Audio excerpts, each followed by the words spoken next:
Alvin Bragg gets a huge loss from the courts in his garbage case against Donald Trump. Hello, ladies and gentlemen. Welcome back to ANN, American News Network. I'm your host, Vlad. Two things really quickly. I want to thank the sponsor of this channel, Mike Lindell, with his companies My Store and My Pillow.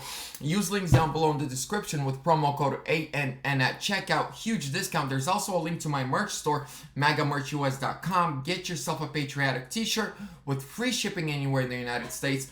All down below. And before we get into this news story and I share this amazing article with you guys of how Trump just got a huge victory, I want to say thank you to everyone who donated, to everyone who's been praying for my family, for my nephew, for his mother and brother that he leaves behind. So with it happening, everything pretty much fell on me. I had to organize the funeral, how to get his body here from Montana. I just found out that transportation services, the funeral home, and the burial site, that's completely different companies. So you have to arrange with each one, and then you have to make sure all of their schedules align, and then the food company is a whole different thing. The flowers is a whole nother thing. Find a place to do it is another thing. So I haven't uploaded yesterday and one of these videos because it's just been so difficult. Very stressful. My house is full of people. Everyone's coming and going, and my nephew's mom and brother are staying with us for a while. It's just, but I want to say thank you, and God is still good. He is always good, even in the dark times. So thank you for your prayers. We feel them. For many of you have supported them through the GoFundMe. Thank you. God bless you. Thank you. Let's get right into it. So the Gateway Pundit did a very great job on this article. Oh, and by the way, the funeral is going to happen on Tuesday. I'm going to share a video with you guys from there. Of course, not of like my nephew and while the casket's open, but a show appreciation and thanks on Tuesday. So Alvin Bragg wanted to go after Melania Trump.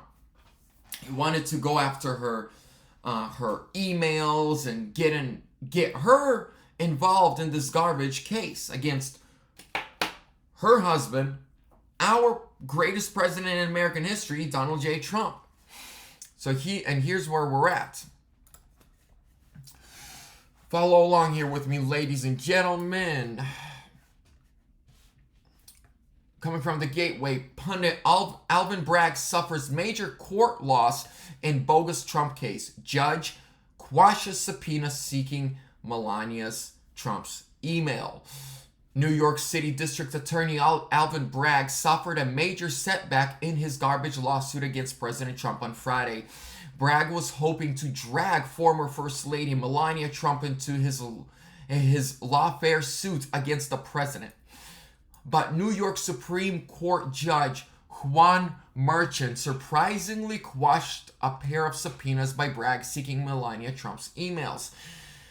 Judge Merchant said the subpoenas were too broad in scope. Bragg was hoping to drag Melania Trump into the case to harass and embarrass her. Marxists play smash mouth. Bragg was also requesting President Trump's testimony in the completely fraudulent E. Jean Carroll case. Carroll, a woman Trump has never met, accused President Trump of her in a department store he never enters to shop at sometime in the 1990s. But she's not sure of the date. Of course, New York Democrats allowed this junk lawsuit to proceed. So we are going to focus on what we read when it comes to Trump and Melania. So Trump they know they cannot force him out of the race. I'm going to say something that hurts and it sucks that I have to, but DeSantis, I'm starting to go from I dislike him now to it's getting to the H word. It's like I'm getting angry with what he's doing. Did you know that Governor DeSantis right now, right this moment, is partnering with Republicans, and Democrats are starting to jump on board. They're trying to make it, put a new rule within the Republican nomination process that if you are under indictment or under investigation, you are not allowed to, that pretty much disqualifies you from getting the Republican nomination for a presidential candidate. So DeSantis messed up. DeSantis ruined his political career. He's never going to get elected as president. I will sit out of an election than vote for him, because then it's like no matter who I vote for, if it's him or Biden, I'm going against my beliefs, what I stand for, and against this country. I'm not going to partake in a sham. So he is nothing without Trump, so he is trying to do that while the court system is trying to embarrass Trump and now his wife, and drag them through the mud and make up stories and lies and push their far left extremist propaganda, right? And they think that we're gonna be like, all right, Trump's been indicted.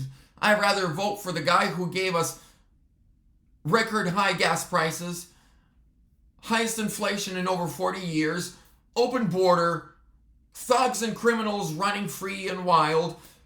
Him and his son are getting away with treasonous crimes. The dude whose own daughter wrote a diary about, and he might be the most disgusting drifter in the history of politics, aka Jojo Potato. And they think just because they indicted him, we're not gonna vote for him. And so what does DeSantis do? Well, he's a snake, and he's gonna do what snakes do.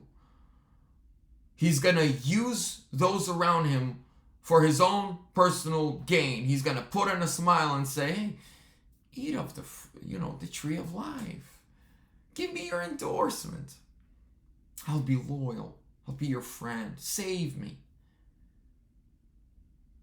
And then when you actually drag him out from his drowning political career, metaphor, you put him in the boat with you, you give him a towel and clean dry clothes, and then once he dries himself off, puts on dry clothes, gets some food in his system, rests, he pushes you out. That's what DeSantis is trying to do.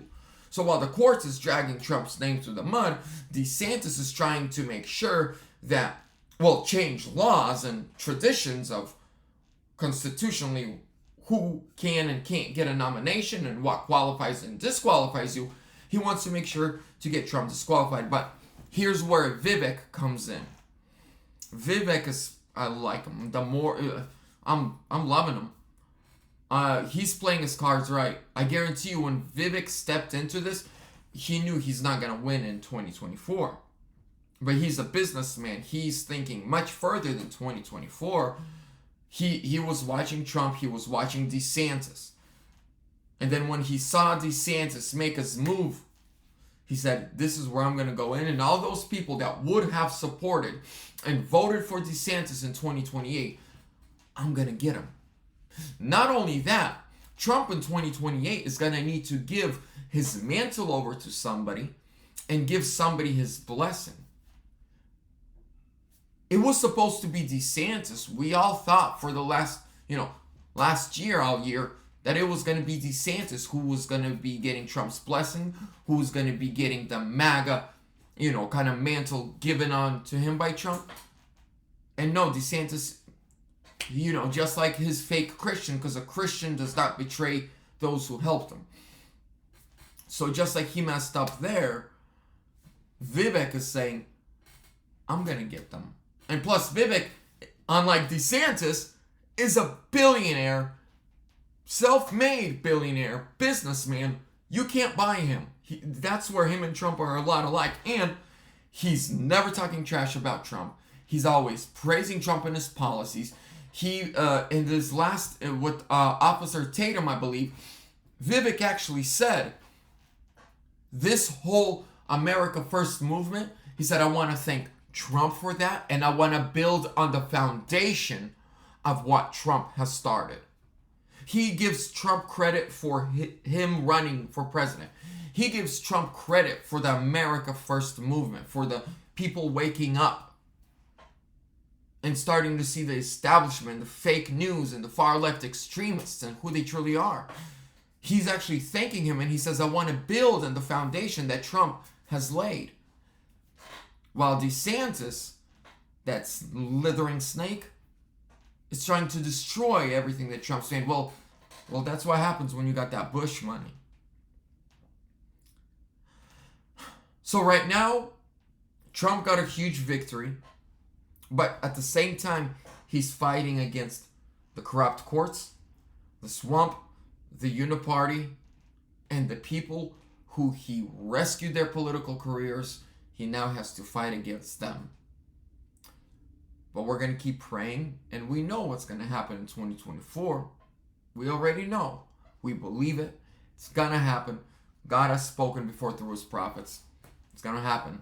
Ladies and gentlemen, I want to thank all of you again for the support, for the prayers. We feel them. We truly do.